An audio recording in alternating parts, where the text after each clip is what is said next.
ocasión que a mí me tocó compartir la palabra del Señor fue viernes, creo, no este que pasó, sino el anterior. Y ahí yo estuve compartiendo acerca de algunos principios y herramientas que el Señor nos ha dejado en su palabra, como son la oración, el conocer a Dios, el sacar tiempo para aprender su palabra. Y yo creo que estas herramientas que nosotros hemos recibido del Señor, que se encuentran en su palabra, tienen varios objetivos y yo quiero tratar uno de ellos en esta mañana. Y el objetivo o uno de los objetivos de lo que el Señor ha puesto en su palabra para ayudarnos a cada uno de nosotros es para ser dignos representantes. Y sobre ese tema es que yo quiero compartir la palabra del Señor con cada uno de ustedes.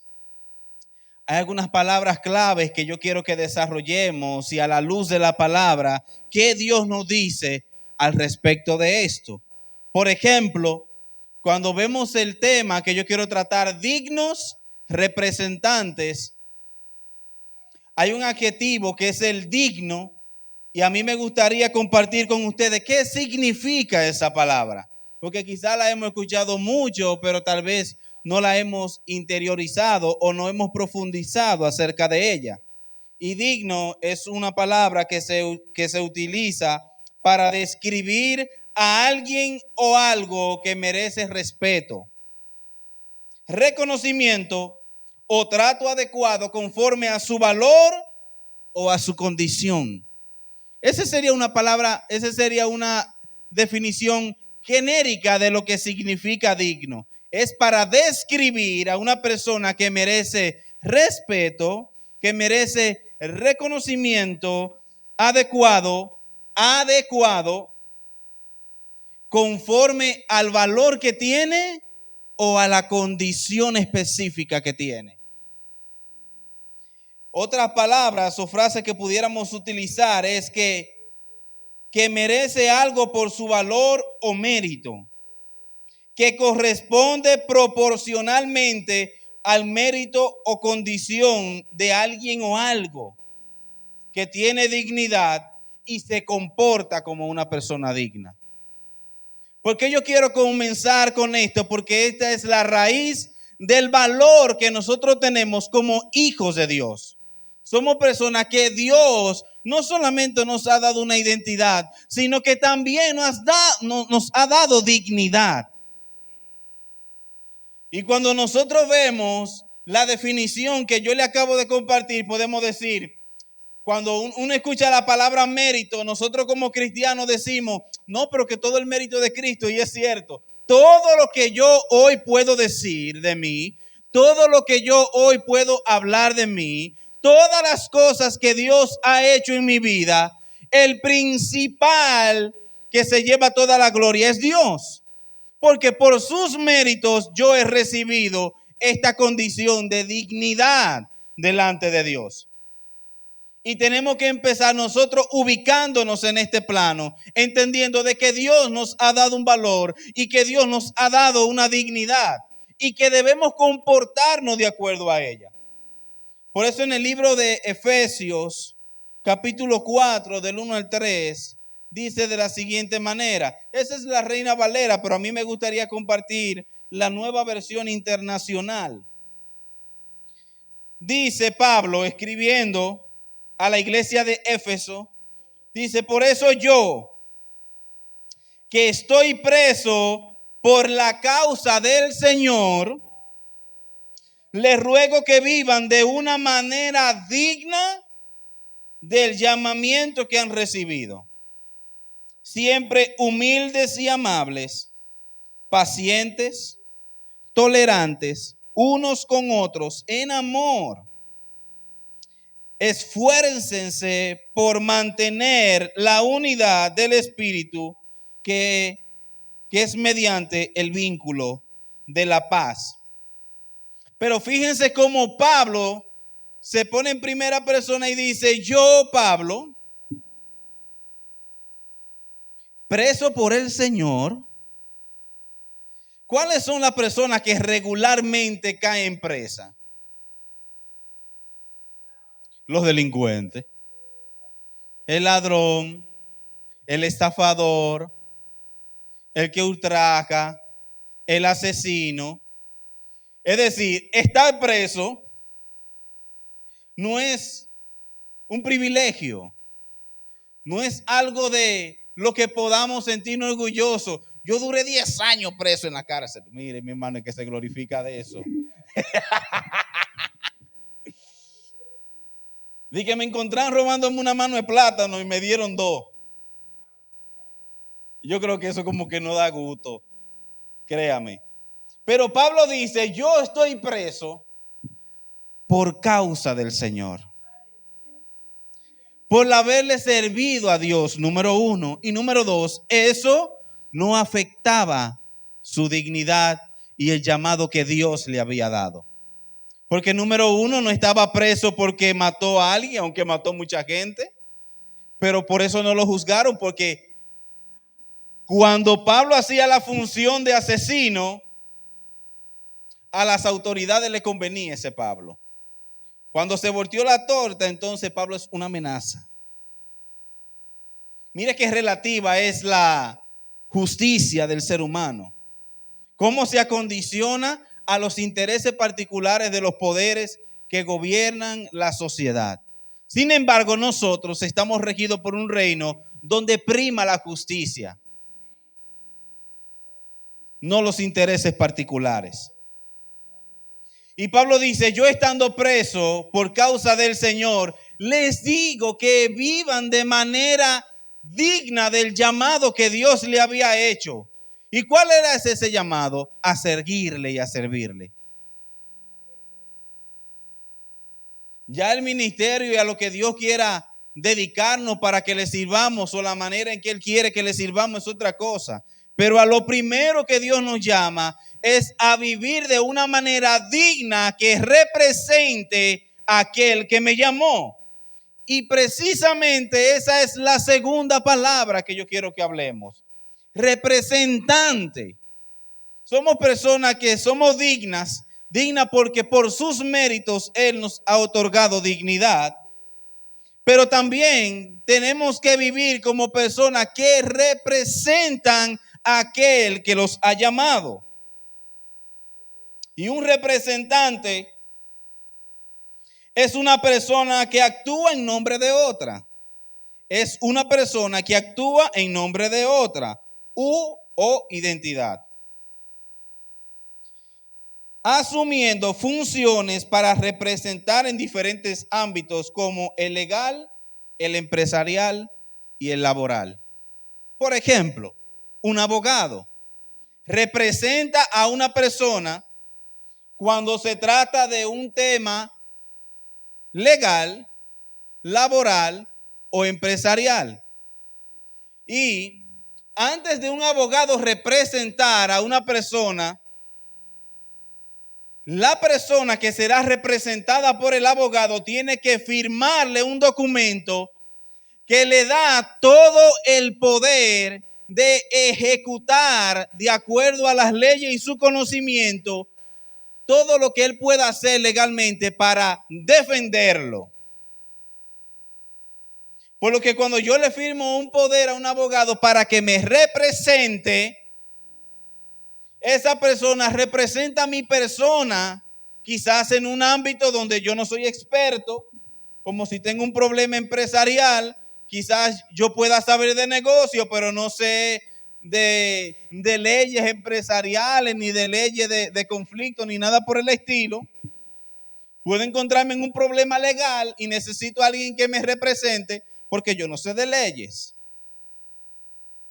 Y de la misma forma nosotros venimos a ser representantes de este Dios que nos llamó. Primero nos dio dignidad y ahora nos dice, represéntame en la tierra. Represéntame, que donde tú estés es porque yo, número 1, te he dado la autoridad para que me represente. Y número 2, tiene que corresponder tu manera de representarme de acuerdo a quien yo soy. Algunas cosas que hace un representante es firmar contratos y acuerdos, representar ante juicios y autoridades, cumplir obligaciones laborales y fiscales, gestionar comunidades y relaciones, supervisar operaciones y resolver problemas. ¿Cuántas veces no tenemos que mediar entre un hermano y el otro? ¿Cuántas veces no tenemos que gestionar incluso hasta cosas legales? El hecho de que simplemente estemos aquí, hay muchas cosas detrás que se hacen que quizás usted no las sabe, pero que de una manera u otra tenemos que vernos vinculados en todas las áreas de la vida. Por esto, Timoteo 4, 12 al 14 dice: encarga y enseña. Esto es Pablo escribiéndole a Timoteo una carta para que la lea nuevamente a la iglesia de Éfeso. Encarga y enseña estas cosas. Miren que nadie te menosprecie por ser joven. Al contrario, que los creyentes vean en ti un ejemplo a seguir en la manera de hablar, en la conducta, en amor, en fe y en pureza. ¿Por qué? En tanto que llego, ¿qué estaba haciendo Timoteo en la iglesia de Éfeso? Representando a Cristo, porque le dice: sé ejemplo en palabras, en conducta, en amor, en fe, en pureza. Pero hay un trabajo que como hijos de Dios y representantes tenemos que hacer, en el cual Pablo le dice: en cuanto que yo llego, porque estoy preso, dedícate a la lectura pública de las Escrituras y a enseñar y animar a los hermanos. No te descuides del don que recibiste mediante profecía, cuando los líderes de la iglesia te impusieron las manos. ¿Qué primero le está diciendo? Que por el hecho de tú ser una persona joven, no permita que te menosprecien, porque la dignidad no está correlacionada a mi edad. ¿Quién sería el más pequeño aquí? ¿Tiene alguien menor de 8 meses? Alice, no, yo creo que Romeri, ¿cuántos meses tiene tu niña? 4, esa es la más chiquita. Hay otra más chiquita, ¿cuántos meses? 3. ¿Alguien tiene 2? ¿Quién está embarazada? No me digan que alguien dijo que sí. Aide, no levante la mano. Aide, no. Pero esa criaturita que todavía no habla, no puede ni siquiera defenderse por sí sola, ya es digna de que se le cuide. Y mire que se le cuida más que a una persona grande, porque ella no come sola, no se baña sola, no se limpia sola, nada, apenas respira y se mueve. Pero no deja de tener dignidad por el hecho de que su condición es especial o diferente a la mía. Que ya soy un adulto, que me valgo por mí mismo, no la exime de que es digna. Pero aquí él está diciendo: por el hecho de tú ser joven, no permita que tú mismo te menosprecies ni que otros te menosprecien, sino al contrario. Toma esto como motivo para que, aunque tú eres joven, tú puedes ser un digno representante de mi reino.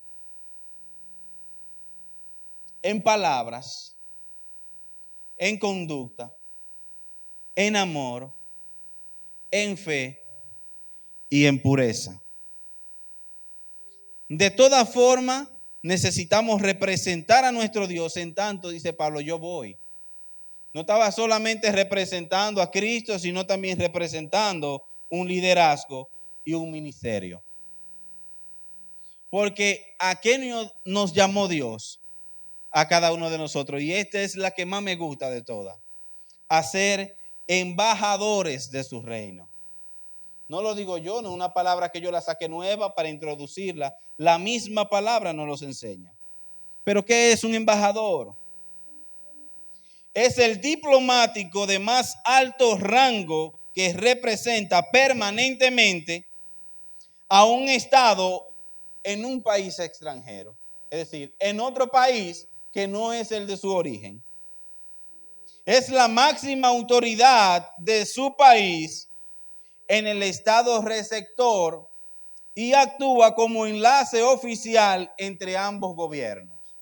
Por ejemplo, aquí tenemos representantes de varios países, embajadores.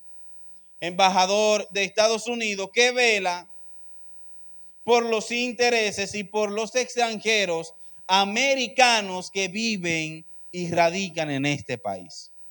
Por lo que si ellos necesitan algo, hacer alguna gestión, ellos van a la embajada para que por medio de la embajada se transmitan documentos, acuerdos, algunas cosas que necesiten gestionar de manera legal en este país. ¿Y cuáles son las principales funciones de un embajador? Representar oficialmente a un país ante el receptor, es decir, yo soy de República Dominicana y me envían como embajador a Brasil, yo necesito representar a República Dominicana en Brasil, proteger los intereses del país y de sus ciudadanos en el extranjero, dentro de los límites del derecho internacional. Negociar con el gobierno del país receptor para promover acuerdos bilaterales y multilaterales, es decir, que le beneficien a sus representantes y al país. Informar a su gobierno sobre la situación política, económica y social del país receptor mediante todos los medios lícitos. Fomentar y desarrollar las relaciones amistosas, económicas, culturales y científicas entre ambos países. Estas funciones constituyen a formar las relaciones diplomáticas y proteger los intereses internacionales en el ámbito intercultural. ¿Por qué yo digo esto? Porque en Juan 17, del 13 al 19, Jesús dijo lo siguiente: ahora vuelvo a ti. En el Juan 17, Jesús está orando por sus discípulos antes de comenzar el proceso en el que lo capturan, lo maltratan, lo azotan, luego lo crucifican, mueren y resucita. Él se reúne con ellos y ora por ellos. Dice Jesús: ahora que yo vuelvo a ti, pero digo estas cosas mientras todavía estoy en el mundo, para que tengan mi alegría en plenitud, o para que tengan mi plena paz y alegría. Yo les he entregado tu palabra y el mundo los ha odiado porque no son del mundo, como tampoco yo del mundo. No te pido que lo quites del mundo, sino que lo protejas del maligno. Ellos no son del mundo como tampoco yo lo soy. Santifícalos en la verdad. Tu palabra es la verdad. Como tú me enviaste al mundo, yo los envío también al mundo. Y por ellos me santifico a mí mismo, para que también ellos sean santificados en la verdad. ¿Qué está diciendo Jesús? Ellos están aquí, pero no pertenecen a este mundo. ¿A qué le huele eso? A un embajador que no pertenece a este lugar, pero está en este lugar, y Jesús está diciendo: yo no te pido que te lo lleves, sino que lo protejas. A eso nos ha enviado Dios a nosotros, a ser embajadores. ¿Y qué hace un embajador?